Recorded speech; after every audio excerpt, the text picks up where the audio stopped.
Hello students, आज हम applied zoology में एक्वाकल्चर से एक और टॉपिक पढ़ेंगे, इंड्यूस्ड फ़िश ब्रीडिंग। यहाँ हमने इंड्यूस्ड ब्रीडिंग की बात की जब फिशेस नॉर्मली अपने आवास में या किसी वाटर बॉडी में खुद खुद रिप्रोड्यूस करती है तो उसे हम रिप्रोडक्शन मानते हैं, और जब हम आर्टिफिशियल वे में उसका रिप्रोडक्शन करवाते हैं तब इसे हम इंड्यूस्ड फ़िश ब्रीडिंग कहते हैं। इंड्यूस फिश ब्रीडिंग एक्चुअली एक आर्टिफिशियल मेथड है, एक कृत्रिम मेथड है जिसमें हम फिशेस को, मेल और फीमेल फिशेस को इंड्यूस करते हैं या उन्हें प्रेरित करते हैं। उनमें हम पिट्यूटरी हार्मोन का इंजेक्शन लगाकर उनके ओवा और स्पर्म बनने के प्रोसेस को तेज़ कर देते हैं, उद्दीपित कर देते हैं। ये जैसे कह सकते हैं कि हमने स्टिमुलेट किया, और इस इंजेक्शन लगाने के कुछ घंटों बाद मेल और फीमेल फिशेस एग और स्पर्म अपने डिस्चार्ज कर देती हैं पानी में, और जैसे फर्टिलाइजेशन होगा और फाइनली इससे ब्रीडिंग हो जाती है। इस पूरे प्रोसेस को ही इंड्यूस्ड फिश ब्रीडिंग कहते हैं। और साथ ही में इस प्रोसेस के लिए एक और टर्म काफ़ी कॉमनली यूज़ किया जाता है जिसे हाइपोफाइसेशन कहते हैं। इस प्रक्रिया में हमेशा मैच्योर मेल और फीमेल फिशेस को इंड्यूस किया जाता है, प्रेरित किया जाता है हार्मोन के इंजेक्शन देकर। अब इंड्यूस फिश ब्रीडिंग की क्या आवश्यकता है, क्यों करना पड़ा?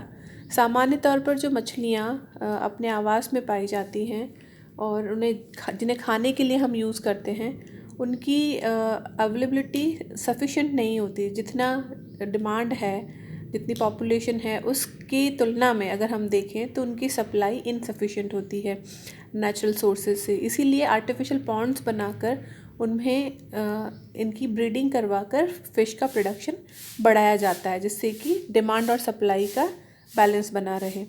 सेकेंडली, जब भी हम किसी नेचुरल रिसोर्सेज से या किसी भी नेचुरल तालाब या नदियों से हम अगर मछलियों को इकट्ठा करते हैं या उनके सीड्स इकट्ठे करते हैं तो वो हमेशा मिक्स्ड होते हैं। कभी भी किसी एक मछली के सारे सीड्स हमें नहीं मिलते, अलग अलग स्पीशीज़ की फ़िशेज़ हमें मिलती हैं। तो इसीलिए इंड्यूस ब्रीडिंग एक ऐसा प्रोसेस है जिसमें आप प्योरली किसी एक स्पीशीज़ के सीड्स ही कलेक्ट कर सकते हैं या प्रोड्यूस कर सकते हैं।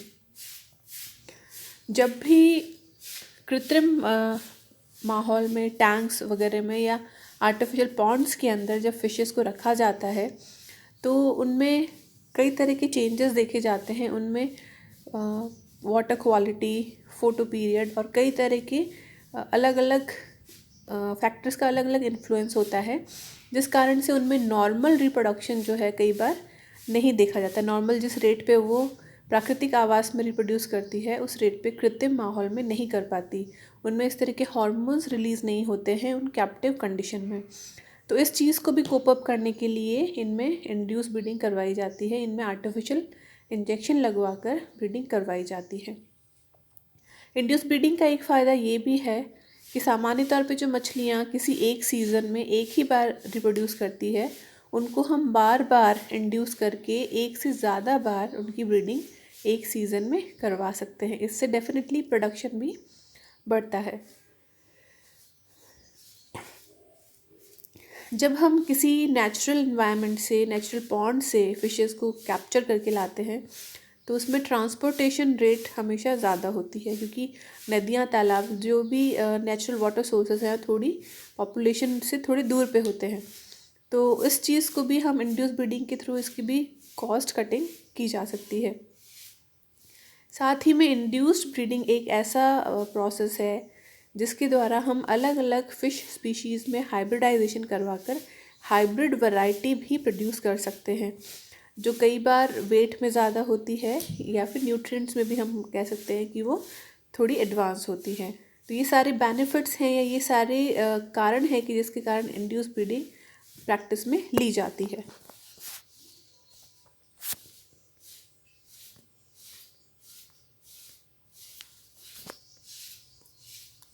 इंड्यूस्ड ब्रीडिंग करवाने के लिए सबसे पहले ब्रूडर्स सेलेक्ट किए जाते हैं। ब्रूडर्स का अर्थ है मैच्योर मेल और फीमेल फिशेस। ब्रूडर्स या मैच्योर फिशेस हमेशा हेल्दी होनी चाहिए और परिपक्व होनी चाहिए, एक सर्टेन एज वाली होनी चाहिए, पूरी ग्रोथ लिए होनी चाहिए। जैसे हम कहते हैं कि सामान्य तौर पर 2 से 4 साल जो एज जिनकी है उस मेल और फीमेल फ़िश को हम सेलेक्ट करते हैं आर्टिफिशियल ब्रीडिंग के लिए। और साथ ही में इनका बॉडी वेट भी मैटर करता है। बहुत छोटे या बहुत बड़े साइज़ की फ़िशेज़ ना लेकर मीडियम साइज़ की 1 से 5 किलोग्राम वाली बॉडी वेट वाली फ़िशेज़ को प्रेफर किया जाता है। बहुत ज़्यादा बड़े साइज़ की फ़िशेज़ में रिप्रोडक्शन रेट या ओवर प्रोडक्शन ज़्यादा हो सकता है, लेकिन इनकी हैंडलिंग ईजी नहीं होती है। इसलिए इनको प्रेफर करने की बजाय मीडियम साइज़ की फ़िशेज़ को ही इंड्यूस ब्रीडिंग में काम लिया जाता है। जब भी फ़िशेज़ में ब्रीडिंग को इंड्यूस करवाना होता है तो उसके लिए 2 मेथड हैं, 2 तरीके हैं जिससे हम हार्मोन जो है वो हमें ऑब्टेन हो सकता है। सामान्य तौर पर मार्केट में पिट्यूटरी हार्मोन के एनालोगस हार्मोन मिलते हैं जो कि सिंथेटिक केमिकल हैं, सिंथेटिक हार्मोन्स हैं, और इनका नाम है ओवाटाइड और ओवाप्रिम। इस तरह के सिंथेटिक हार्मोन को फ़िशेज़ में इंजेक्ट करवा कर ब्रीडिंग को इंड्यूस कर सकते हैं। या सेकंड मेथड ये है कि किसी दूसरी परिपक्व मछली को लेकर इसकी पिट्यूटरी ग्लैंड हेड पर से एक्ससाइज करके हेड में से सेक्शन कट करके निकाल ली जाती है, और इस पिट्यूटरी ग्लैंड को हम ग्लीसरॉल या डिस्टिल वाटर में इसको होमोजेनेट बनाकर और इसके एक्सट्रैक्ट को हम किसी दूसरी मैच्योर मेल और फीमेल में इंजेक्ट करा सकते हैं। इस तरह हमने क्या किया, किसी एक लाइव फिश की पिट्यूटरी हार्मोन को हमने निकाला पहले और उनको बाद में दूसरी मेल और फीमेल के अंदर इंजेक्ट किया जिससे कि उनमें ब्रीडिंग इंड्यूस हो सके। लेकिन ये टाइम कंज्यूमिंग मेथड भी होता है और दूसरा इसमें एफर्ट्स भी काफ़ी लगते हैं। इसीलिए सामान्य तौर पर हम मार्केट्स में जो सिंथेटिक पिट्यूटरी हार्मोन एक्सट्रैक्ट मिलते हैं, ओवाटाइड, ओवाप्रिम, उनको यूज़ कर सकते हैं। जब भी इंड्यूस ब्रीडिंग करवाई जाती है तो उसके लिए हमेशा पिट्यूटरी एक्सट्रैक्ट या जो इंजेक्शन दिए जाने हैं उनकी डोजेज़ फिक्स होती है, और ये डोजेज़ हमेशा डिटरमाइन होती है जो हम फ़िश काम ले रहे हैं ब्रीडिंग के लिए उसके वेट के आधार पर। तो हमेशा जब भी इंड्यूस ब्रीडिंग शुरू करवाई जाती है तो मैच्योर फिशेज़ लेकर इनका वेट लिया जाता है, इन्हें तोला जाता है और इनके वेट के अकॉर्डिंग इनिशियल डोजेज़ दी जाती है। मेल और फीमेल को इनकी बॉडी वेट के अकॉर्डिंग 2 से 3 मिलीग्राम या फिर इसके अलावा भी 6 to 8 milligram doses resolving dose दे सकते हैं, फाइनल डोज जिसे हम कहते हैं। इसके बाद फ़िश को वे करके और उसे ये डोजेस इंजेक्ट की जाती है। इंट्रामस्कुलर इंजेक्शन हमेशा इंडिया में प्रैक्टिस में है। इंट्रामस्कुलर वे में ही पिट्यूटरी एक्सट्रैक्ट को इंजेक्ट करते हैं। इंट्रामस्कुलर इंजेक्शन हमेशा कॉर्डल पेडंकल या जो इसका कॉर्डल फिन है उस एरिया के आसपास दिया जाता है, और कई बार इंट्रा पैरिटोनियल इंजेक्शन भी हम दे सकते हैं जो कि पेल्विक फिन या पेक्टोरल फिन के बेस पे दिया जाता है।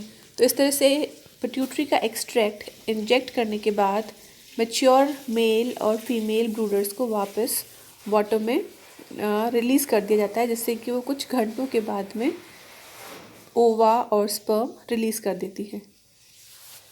स्पॉनिंग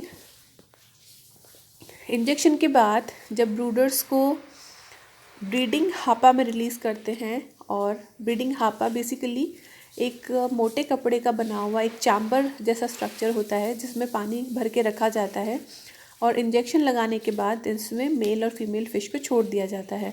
तो इस ब्रीडिंग हापा के अंदर जो फ़िशेज़ हैं वो कई घंटों तक रहती हैं, तैरती हैं, और अपने सूटेबल टाइम पर जब पूरा उनकी बॉडी इंड्यूस हो चुकी है तब इसके अंदर ये अपना स्पॉनिंग करती है। स्पॉनिंग का अर्थ है कि ओवा और स्पर्म को डिस्चार्ज करना।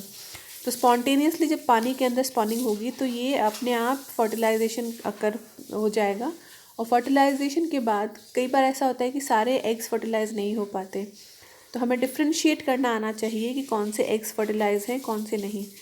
जो भी एग्स फर्टिलाइज हो चुके होते हैं वो ट्रांसपेरेंट और पर्ल के जैसे दिखाई देते हैं, एकदम राउंड होते हैं, जबकि अनफर्टिलाइज्ड एग्स ओपेक या वाइटिश होते हैं और वो थोड़े टाइम के बाद में उनकी रॉटिंग या उनका सड़ना शुरू हो जाते हैं। जबकि फर्टिलाइज एग्स में हम एम्ब्रियो को देख सकते हैं। यहाँ पे ब्रीडिंग और हैचिंग हापा दिखाया गया है। फर्स्ट वाले डायग्राम के अंदर जब इंजेक्शन लगा चुके हैं फ़िश को, इसके बाद फ़िश को, मेल और फीमेल फिशेस को इस तरह से ब्रीडिंग हापा के अंदर छोड़ दिया जाता है। ये आप देख सकते हैं कि कपड़े का बना हुआ एक चौकोर